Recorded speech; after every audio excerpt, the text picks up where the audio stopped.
Hi ಗೆಳೆಯರೇ, ಎಲ್ಲರಿಗೂ ನಮಸ್ಕಾರ. ನಾನು ಇನ್ನೊಂದು ವಿಡಿಯೋಗೆ ಸ್ವಾಗತ ಸುಸ್ವಾಗತ. ಈ ವಿಡಿಯೋ ಮಾಡ್ತಾ ಇರೋ ಉದ್ದೇಶ ಏನಪ್ಪ ಅಂದರೆ, ಇಲ್ಲಿ ನೆಟ್ವರ್ಕ್ ಮಾರ್ಕೆಟಿಂಗ್ ಅಂತ ಒಂದು ಸ್ಕ್ಯಾಮ್ ಅನ್ನೋದು ಮಾಡ್ತಾರೆ ಫ್ರೆಂಡ್ಸ್. ಅದು ಚೈನ್ ಲಿಂಕ್ ಕಂಪ್ನಿ ಅಂತ ಹೇಳ್ತಾರೆ. ಅವು ಸುಮಾರು ಕಂಪ್ನಿಗಳ ಇದ್ದಾವೆ, ತುಂಬ ಕಂಪ್ನಿಗಳಿದ್ದಾವೆ, ಒಂದು 10-12 ಕಂಪ್ನಿಗಳಿದ್ದಾವೆ. ಇವರೆಲ್ಲ ಇದೇ ಸ್ಟ್ರಾಟಜಿನ ಬಳಸಿ ಎಲ್ಲರಿಗೂ ಮೋಸ ಅನ್ನೋದು ಮಾಡ್ತಾ ಇದ್ದಾರೆ. ಅದರಿಂದ ನನಗೂ ಈ ಥರ ಮೋಸ ಅನ್ನೋದಾಗಿದೆ. ಎಲ್ಲ ಬಡವರು ಇರ್ತಾರೆ, ಅಂಥವ್ರಿಗೆಲ್ಲ ಬಿಸ್ನೆಸ್ ಮಾಡ್ಸೋಕ್ಕೆ ಅಂತ ಕರ್ಕೊಂಡೋಗಿ ಈ ಥರ ಎಲ್ಲ ಮೋಸ ಮಾಡ್ತಾ ಇರ್ತಾರೆ. ಅದರಿಂದಾಗಿ ಈ ವಿಡಿಯೋ ಅನ್ನೋದು ಮಾಡ್ತಾ ಇದ್ದೀನಿ. ಬಿಸ್ನೆಸ್ಸು ಅಂತ ಹೇಳ್ತಾರೆ, ಅದಕ್ಕಿಂತ ಮುಂಚೆ ಒಳ್ಳೆ ಜಾಬು, ಒಳ್ಳೆ ದುಡ್ಡು ಬರುತ್ತೆ, ಅದು ಇದು ಎಲ್ಲ ಕತೆ ಹೇಳ್ತಾರಲ್ಲ. ಅದಕ್ಕೆ ತುಂಬ ಅಂದರೆ ಅದು ಅವ್ರು ಯಾವ ಥರ ಮೋಟಿವೇಶನ್ ಮಾಡ್ತಾರೆ ಅಂದರೆ, ಒಳ್ಳೆ ಶ್ರೀಮಂತರಾಗ್ಬಿಡ್ತೀರಾ ನೀವು ಸ್ವಲ್ಪ ದಿನಕ್ಕೆ ಅನ್ನೋ ಥರ ಮೋಟಿವೇಶನ್ ಮಾಡ್ತಾರೆ. ಮತ್ತು ನಮಗಂತೂ ಜಾಬ್ ಅಂತ ಹೇಳ್ಬಿಟ್ಟು ಕರ್ಕೊಂಡೋದ್ರು. ಅಲ್ಲಿಗೆ ಹೋದ್ಮೇಲೆ ಎಲ್ಲ ಅಮೌಂಟ್ ಎಲ್ಲ ಪೇ ಮಾಡಿ ಎಲ್ಲ ಜಾಯಿನ್ ಆದಮೇಲೆ ಹೇಳ್ತಾರೆ ಇದು ಬಿಸ್ನೆಸ್ಸು ಅಂತ. ನಾನು ಸ್ಟೋರಿ ಹೇಳ್ತೀನಿ, ಒಂದ್ಸರಿ ಕೇಳಿ, ನಿಮಗೂ ಅರ್ಥ ಆಗುತ್ತೆ. ನಿಮಗೂ ನಿಮ್ಮ ಕುಟುಂಬ ಸದಸ್ಯರು ಮತ್ತು ನಿಮ್ಮ ಫ್ರೆಂಡ್ಸ್ ಸರೌಂಡಿಂಗಲ್ಲೇ ಮೋಸ ಮಾಡ್ಬೋದು. ಯಾಕಂದರೆ ಅವ್ರಿಗೂ ಗೊತ್ತಿರಲ್ಲ ಪಾಪ, ಅವ್ರು ಹೋಗಿ ಹಳ್ಳಕ್ಕೆ ಬಿದ್ದಿರ್ತಾರೆ, ನಮ್ಮನ್ನು ಕರ್ಕೊಂಡೋಗಿ ಹಳ್ಳಕ್ಕೆ ಬೀಳಿಸ್ತಾರೆ. ಅವರು ಬಿದ್ದಿರ್ತಾರೆ ಅಂತ ಗೊತ್ತಾಗುತ್ತೆ, ಆದರೂ ಅವರು ಬಿದ್ದಿರೋದು ಎಷ್ಟು ತಲೆ ತಿರುಗಿ ಬಿದ್ದಿರ್ತಾರಲ್ಲ, ನಿಶೆಯಲ್ಲಿ ನಮಗೂ ಬೀಳ್ಸೋದರ ಮಾಡಿಬಿಡ್ತಾರೆ. ನಿಮಗೂ ಯಾರಿಗೂ ಈ ಥರ ಆಗಬಾರ್ದು ಅಂತ ಈ ವಿಡಿಯೋ ಮಾಡ್ತಾಯಿದ್ದೀನಿ. ಈಗಲೂ ಸುಮಾರು ನಾನು ಹೋಗಿ ಒಂದು 4-5 ವರ್ಷದ ಮೇಲೆ ಆಯಿತು, ಆದರೂ ಈಗಲೂ ಸಹ ಈ ಥರನೇ ಮೋಸ ಮಾಡ್ತಾ ಇದ್ದಾರೆ ಅಂತ ನಾನು ಸುಮಾರು ಕಡೆ ಕೇಳ್ಪಟ್ಟೆ. ಅದರಿಂದಾಗಿ ಈ ವಿಡಿಯೋ ಅನ್ನೋದು ಮಾಡ್ತಾಯಿದ್ದೀನಿ. ನನ್ನಿಂದ ಒಂದು 10 ಜನಕ್ಕೂ ಒಳ್ಳೆಯದಾದರೆ ಸಾಕು. ನಾನು ಹೇಳೋ ಪ್ರತಿಯೊಂದು ವಿಷಯನೂ ತುಂಬ ಇಂಪಾರ್ಟೆಂಟು. ಅದಕ್ಕೆ ಈ ವಿಡಿಯೋನ ಸ್ಕಿಪ್ ಮಾಡ್ದಿರ ಕೊನೆವರೆಗೂ ನೋಡಿ. ಕೊನೆವರೆಗೂ ನೋಡಿದ್ರೆ ಮಾತ್ರ ಅರ್ಥ ಆಗುತ್ತೆ. ಮಧ್ಯ ನೋಡಿಬಿಟ್ಟು ನೀನು ಹಂಗೆ ಹೇಳಿದ್ಯಾ ಹಿಂಗೆ ಹೇಳಿದ್ಯಾ ಅಂತ ಹೇಳ್ಬಿಟ್ಟು ಈ ವಿಡಿಯೋ ಕೆಳಗಡೆ ಕಮೆಂಟ್ಸ್ ಮಾತ್ರ ಮಾಡೋಕ್ಕಂತೂ ಹೋಗಬೇಡಿ. ಯಾಕಂದರೆ ಪೂರ್ತಿ ನೋಡಿದ್ರೇ ಒಂದು ಜಡ್ಜ್ಮೆಂಟ್ ಕೊಡೋಕ್ಕೆ ಬರೋದು.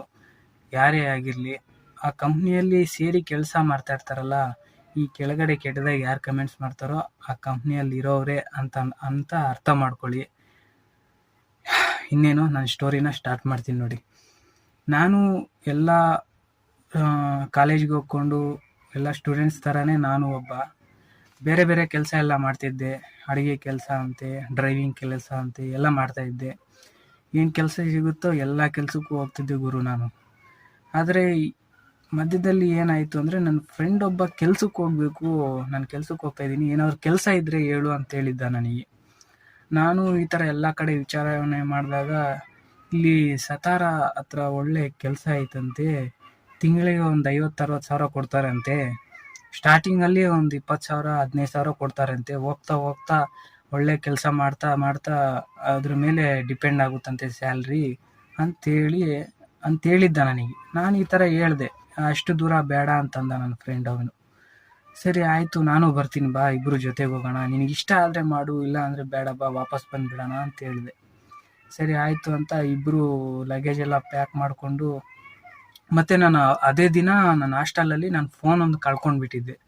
ಇಲ್ಲ ಅಂದಿದ್ದರೆ ಆ ಕಂಪ್ನಿನ ಗೂಗಲಲ್ಲಿ ಹೊಡೆದು ಎಲ್ಲ ಚೆಕ್ ಮಾಡ್ತಿದ್ದೆ ನಾನು, ನ್ಯೂಸ್ ಅಂತ ಏನೋ ಒಂದು ಚೆಕ್ ಮಾಡ್ತಿದ್ದೆ. ಯಾರಾದರೂ ನಮ್ಮ ಥರ ವೀಡಿಯೋಸ್ ಮಾಡಿರ್ತಾರಲ್ಲ ಅವೆಲ್ಲ ನೋಡ್ಬೋದಿತ್ತು. ಆದರೆ ಆ ಚಾನ್ಸ್ ಸಿಗಲಿಲ್ಲ ನನಗೆ, ಯಾಕಂದರೆ ಫೋನ್ ಕಳೆದೋಗಿತ್ತಲ್ಲ. ಅದರಿಂದಾಗಿ ನಾನು ಅವನು ಫ್ರೆಂಡು ಎಲ್ಲ ಲಗೇಜ್ ಎಲ್ಲ ಪ್ಯಾಕ್ ಮಾಡಿಕೊಂಡು ಟ್ರೈನಿಗೆ ಹತ್ತಿದ್ವಿ. ಟ್ರೈನಿಂದ ಸೀದಾ ಒಂದು ಹಗಲೆಲ್ಲ ಜರ್ನಿ ಆಯಿತು. ಕರೆಕ್ಟಾಗಿ ನೈಟು ಒಂದು 9 ಗಂಟೆಗೆ ರೀಚ್ ಆದ್ವಿ ಸತಾರ. ರೀಚ್ ಆದಮೇಲೆ ಅಲ್ಲಿ ಅವ್ರು ಬಂದಿದ್ದರು, ನಮ್ಮ ಫ್ರೆಂಡ್ಸು. ಅವರು ನಮ್ಗೆ ಅಷ್ಟೊಂದು ಪರಿಚಯ ಇಲ್ಲ, ನಮ್ಮೂರ ಕಡೆನೇ, ಆದರೆ ಅಷ್ಟೊಂದು ಪರಿಚಯ ಇಲ್ಲ, ಬೇರೆ ಊರು, ತುಂಬ ದೂರ ಆಗುತ್ತೆ.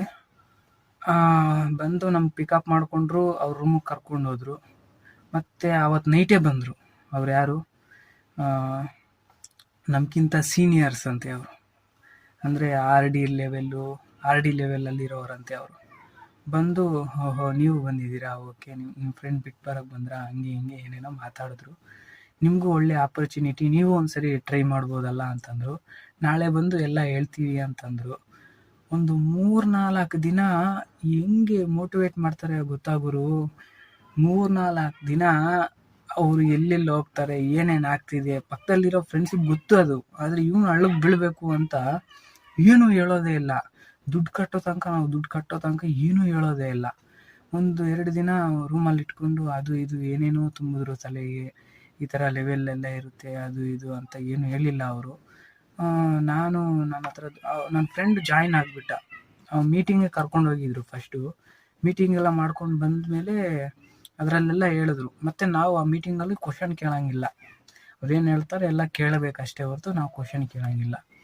ಸರಿ ಆಯಿತು ಅಂತೇಳ್ಬಿಟ್ಟು ಅಲ್ಲಿ ಬಿಸ್ನೆಸ್ಸು ಅಂತಂದರು. ಆದರೆ ನಮ್ಮ ಫ್ರೆಂಡ್ಸ್ ಎಲ್ಲ ಜಾಬ್ ಅಂತ ಹೇಳಿದ್ರಲ್ಲ, ಅವ್ರು ಬಿಸ್ನೆಸ್ ಅಂತ ಹೇಳ್ತಾರೆ ಅಷ್ಟೇ.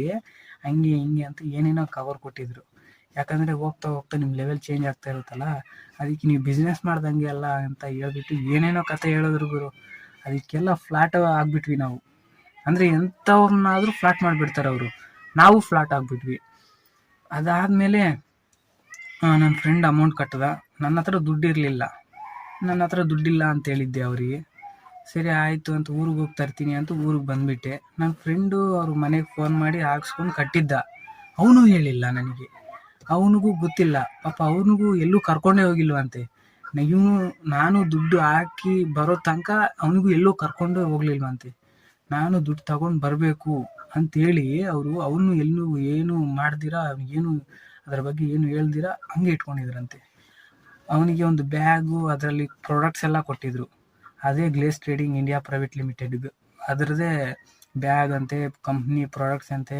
ಅದೇ ಮುಖಕ್ಕೆ ಏನೋ ಬರ್ತಾವಲ್ಲ, ಫೇಸ್ ಕ್ರೀಮು ಮತ್ತು ಜೆಲ್ಲು, ನ್ಯೂಟ್ರಿಷನ್, ಅವೆಲ್ಲ ಏನೇನೋ ಕೊಟ್ಟಿದ್ರು.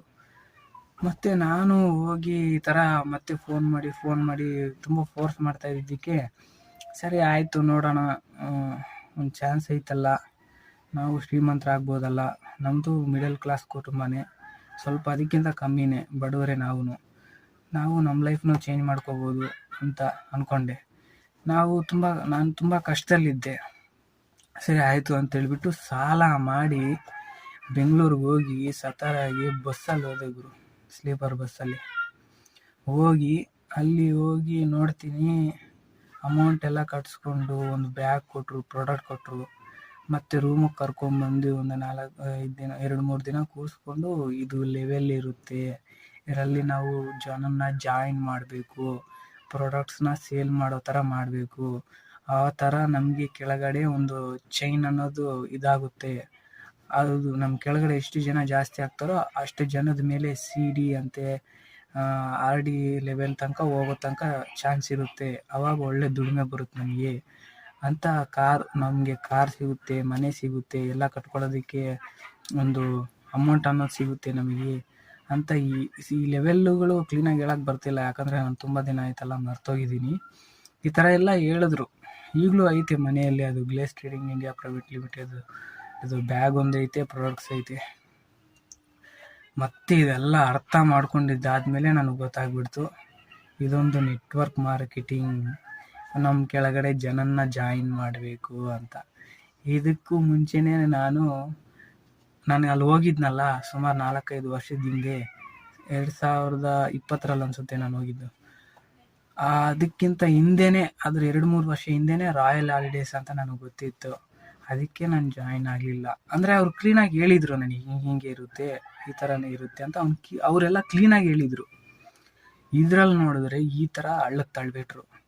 ಸೇಮ್ ಇದೇ ಥರನೇ ಸ್ಟ್ರಾಟಜಿ ಯೂಸ್ ಮಾಡಿ ಬೇರೆ ಕಂಪ್ನಿಗಳೆಲ್ಲ ಇದೇ ಥರ ಮಾಡ್ತಾಯಿದ್ದಾರೆ.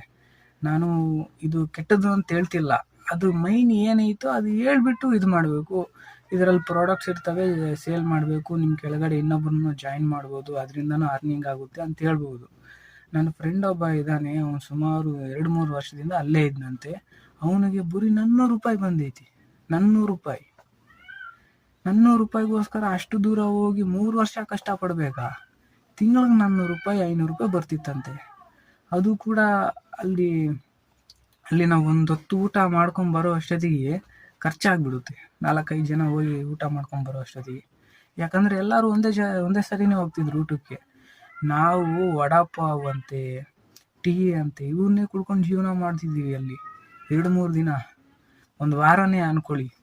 ನನಗೆ ಅದೆಲ್ಲ ಗೊತ್ತಾಗ್ಬಿಡ್ತು, ಇಲ್ಲೆಲ್ಲ ಈ ಥರನೇ ಐತೆ ಅಂತ. ಮತ್ತು ಡೈಲಿ ಮೀಟಿಂಗ್ ಕರ್ಕೊಂಡು ಹೋಗೋರು, ಅಲ್ಲಿ ಬರೋರು, ಕೋಟು ಸೂಟು ಬೂಟು ಎಲ್ಲ ಹಾಕ್ಕೊಂಡು ಬರೋರು. ಅವರು ಥರ ಬಿಲ್ಡಪ್ ಕೊಡೋರು ಅಂದರೆ ಅವ್ರು ಏನೋ ದೊಡ್ಡ ಶ್ರೀಮಂತರು ಅನ್ನೋ ಥರ ಬಿಲ್ಡಪ್ ಕೊಡೋರು. ಆದರೆ ನಮಗೆ ಗೊತ್ತಿಲ್ಲ ಅವರು ನಮ್ಮ ಥರನೇ ಬಕ್ರ ಇರೋರು ಅಂತ.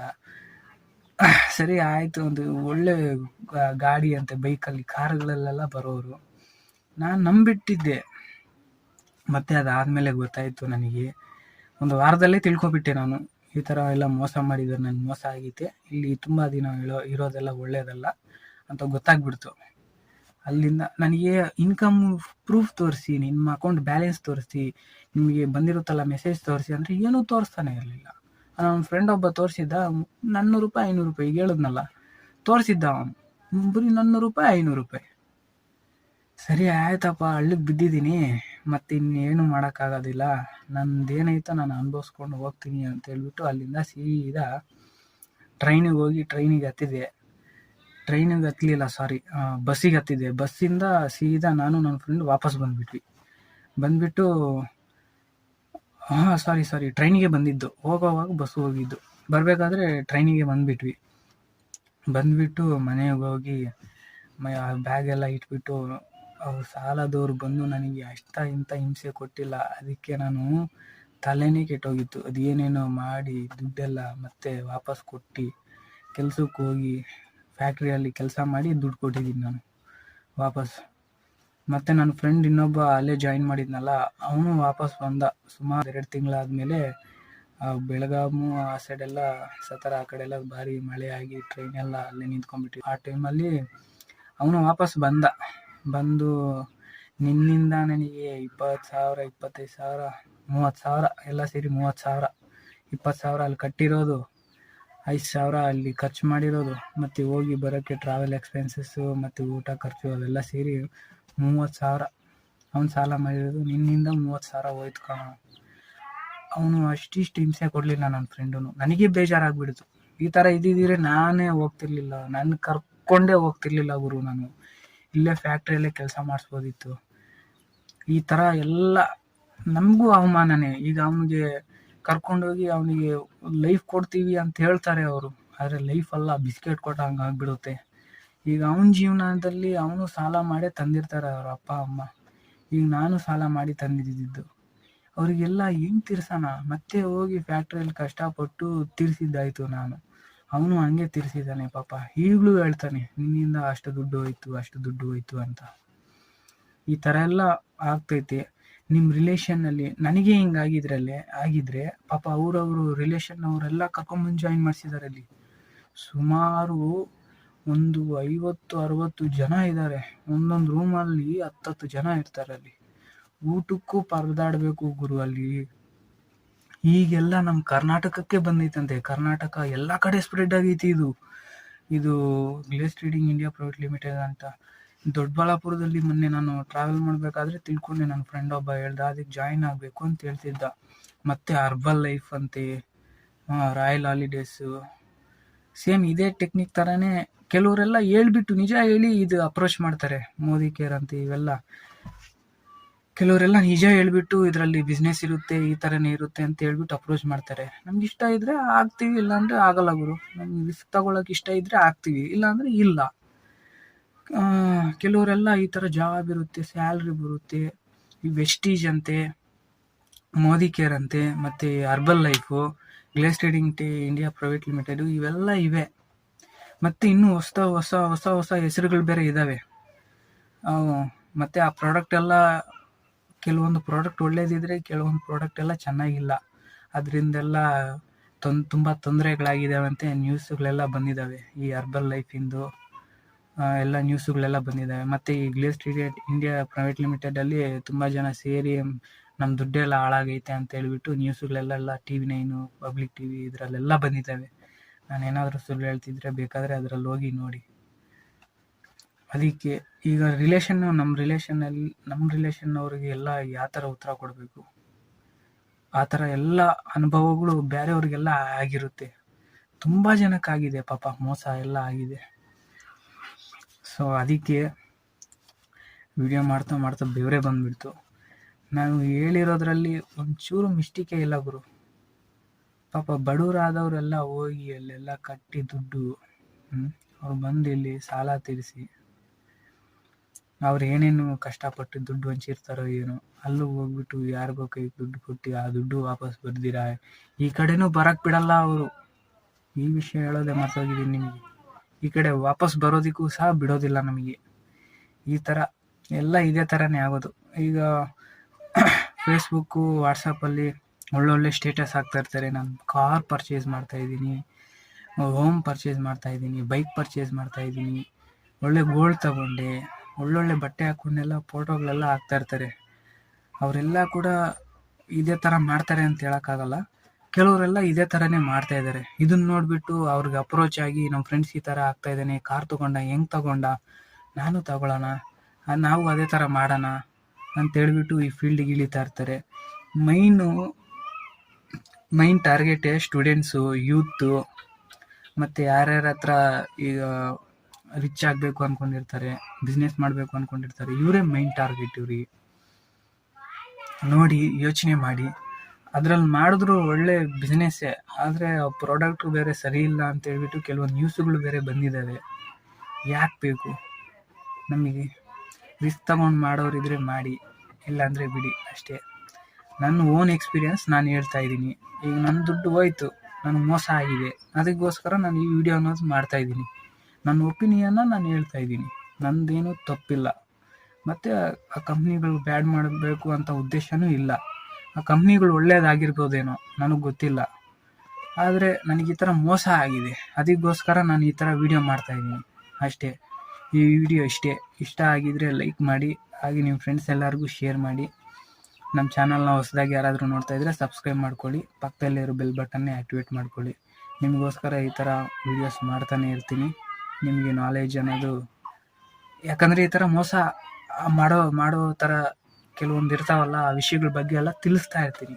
ಅದರಿಂದ ನಮ್ಮ ಚಾನಲ್ನ ಫಾಲೋ ಮಾಡಿ. ನಾನು ಒಬ್ಬ ಡ್ರೈವರ್ ಗುರು, ಎಲ್ಲ ಕಡೆನೂ ಸುತ್ತಾ ಇರ್ತೀನಿ, ಎಲ್ಲ ಪ್ಲೇಸ್ಗಳು ತೋರಿಸ್ತೀನಿ. ನಾನು ಓಡಾಡೋ ರೂಟ್ಸು, ಪ್ಲೇಸ್ ಲೊಕೇಶನ್ಸು, ಮತ್ತು ನಮ್ಮ ಕಾರ್ಸು, ವೆಹಿಕಲ್ಸ್ ಎಲ್ಲ ಇರ್ತಾವಲ್ಲ, ಇದ್ರ ಬಗ್ಗೆ ಎಲ್ಲ ರಿವ್ಯೂಸ್ ಎಲ್ಲ ಮಾಡ್ತಾ ಇರ್ತೀನಿ. ಮುಂದೆ ಒಂದಿನ, ಯಾವತ್ತೋ ಒಂದಿನ ದೊಡ್ಡದಾಗಿ ಇನ್ನೂ ಒಳ್ಳೆ ಕಂಟೆಂಟ್ ಬರೋ ಥರ ಮಾಡ್ತೀನಿ. ಸದ್ಯಕ್ಕೆ ಈಗ ನಮ್ಮ ಚಾನಲ್ನ ಸಬ್ಸ್ಕ್ರೈಬ್ ಮಾಡಿಕೊಂಡು ಲೈಕ್ ಮಾಡಿ, ನಮ್ಮ ಚಾನಲ್ನ ಸಪೋರ್ಟ್ ಮಾಡಿ. ಓಕೆ ಫ್ರೆಂಡ್ಸ್, ಬಾಯ್ ಬಾಯ್.